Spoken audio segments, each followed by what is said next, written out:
يا ترى الذكاء الاصطناعي هياخد شغلنا بجد؟ ده يمكن أكتر سؤال بيشغل بال الناس كلها دلوقتي. في الحلقة دي هنحاول نفهم إيه الحكاية بالظبط ورا كل الكلام الكبير اللي بنسمعه ده.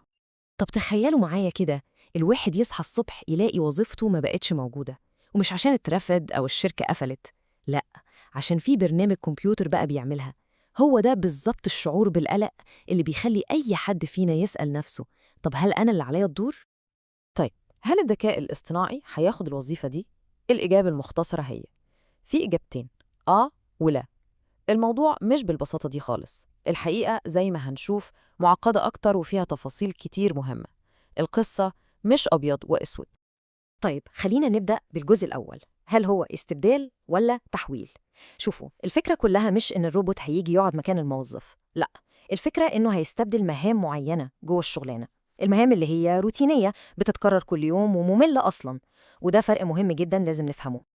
وهو ده بقى اللي بنسميه إزاحة المهام. يعني الذكاء الاصطناعي مش متصمم عشان ياخد وظيفة كاملة على بعضها، لكنه بيعمل أتمتة للحاجات الروتينية اللي بنعملها كل يوم. يعني الفرق بين التاسك والجوب، هو جاي عشان يشيل من علينا المهام المكررة والشغل اللي ما فيهوش تفكير أو إبداع، عشان إحنا نركز في الحاجات الأهم. طب تعالوا بقى نوسع الصورة شوية ونبص على الوضع العالمي.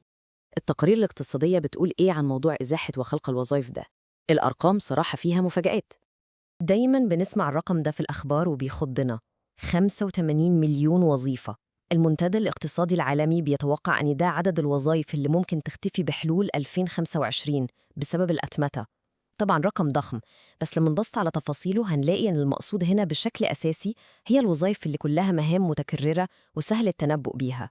زي إيه؟ زي شغل إدخال البيانات أو خدمة العملاء اللي بترد على نفس الأسئلة كل يوم.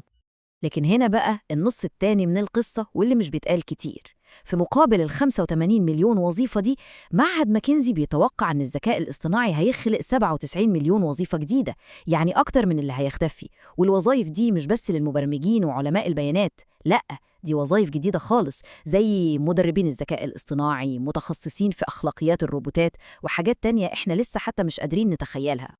والرسمة دي من جولدمان ساكس بتلخص الحكاية كلها بشكل رائع. بصوا كده، 7% بس من القوى العاملة في أمريكا وظائفهم ممكن تختفي تماماً، لكن الأغلبية الساحقة 63% وظائفهم هتتغير، هتتحول، و30% مش هيتأثروا خالص. يعني الخلاصة إيه؟ الخلاصة إن القصة قصة تحول وتطور، مش قصة إلغاء. طيب مين بقى اللي في وش المدفع أكتر حاجة؟ القائمة دي بتوضح المهن الأكثر عرضة للخطر. بنتكلم عن مبرمجين الكمبيوتر اللي بيعملوا أكواد بسيطة، المحاسبين والمراجعين، المساعدين القانونيين والإداريين، خدمة العملاء، مدخلي البيانات، ومسوقي التليفون. إيه العامل المشترك بينهم كلهم؟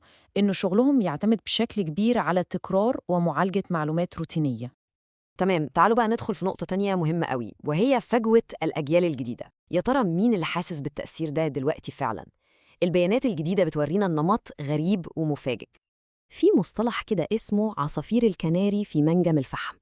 ده كان زمان بيستخدموه عشان يعرفوا لو في غاز سام في المنجم. العصفور بيموت الأول فيكون إنذار للعمال. الباحثين دلوقتي بيقولوا إن في فئة معينة في سوق العمل هي اللي بتلعب دور العصفور ده. هي أول حد بيحس بآثار التغيير الكبير وبتدينا كلنا إنذار باللي جاي. ومين بقى هم عصافير الكناري دول؟ الشباب حديثي التخرج. بصوا على الأرقام دي اللي جاية من دراسة ضخمة جدا. من سنة 2022 نسبة توظيف الشباب في بداية حياتهم المهنية، اللي هم من 22 ل 25 سنة، في الوظائف المعرضة للذكاء الاصطناعي قلت بنسبة 13%. في نفس الوقت زمايلهم الأكبر سناً واللي عندهم خبرة نسبة توظيفهم زادت 7%. فرق كبير جدا. والنقطة المهمة هنا إن التأثير ده مش بيظهر في المرتبات، لأ، بيظهر في التعيينات نفسها. يعني الشركات مش بتمشي الناس أو تقلل مرتباتهم، لكنها ببساطة بقت توظف عدد أقل من الخريجين الجداد. ليه؟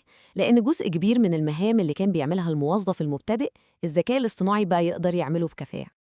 وده بيوصلنا لأهم نقطة في الحلقة كلها: الاستراتيجية الصح للتعامل مع الوضع ده. لازم نفهم إن سؤال الإنسان ضد الذكاء الاصطناعي هو أصلاً سؤال غلط.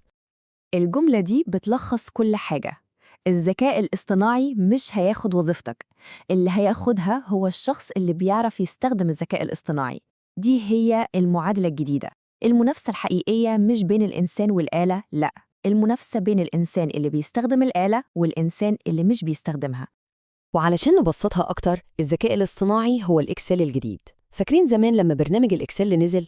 اللي اتعلمه وطور من نفسه كمل ونجح، واللي رفض يتعلمه أو استهون بيه للأسف السوق سابه وراه. النهاردة الذكاء الاصطناعي بيلعب نفس الدور ده بالظبط. طيب، يبقى السؤال دلوقتي، إيه الحل؟ إزاي نتكيف مع المستقبل ده؟ الخبر الحلو إن في خطة عمل واضحة ومكونة من 3 خطوات أي حد فينا ممكن يبدأ فيها من النهاردة. استراتيجية المواجهة بسيطة وواضحة. أولاً، نتعلم الأدوات الجديدة دي. ثانياً، نعزز المهارات البشرية اللي عندنا. وثالثاً، ودي أهم حاجة يمكن، نفضل دايماً عندنا مرونة وقابلية للتغيير والتعلم المستمر. والخطوة التانية دي بالذات بتاعة المهارات البشرية يمكن تكون هي الأهم، لأن في حاجات الذكاء الاصطناعي على الأقل لحد دلوقتي ضعيف فيها جداً. زي إيه؟ زي التفكير النقدي، حل المشاكل المعقدة اللي محتاجة فهم للسياق، الإبداع الحقيقي اللي بيجي من اللا شيء، التواصل الفعال، الذكاء العاطفي، وطبعاً القيادة وتحمل المسؤولية. دي هي المنطقة اللي البشر لسه وهيفضلوا هم الأسياد فيها. وفي النهاية لازم نفهم إن النقاش ده كله مش عن نهاية الشغل، لأ، هو عن نهاية الشغل بالشكل اللي احنا نعرفه. دي مش نهاية العالم، ده تطور طبيعي زي أي تطور حصل في التاريخ. والفرصة الحقيقية موجودة للي هيقدر يتكيف مع التطور ده ويستخدمه لصالحه. المستقبل فعلا هيكون للي بيتطور، مش للي بيخاف من التغيير.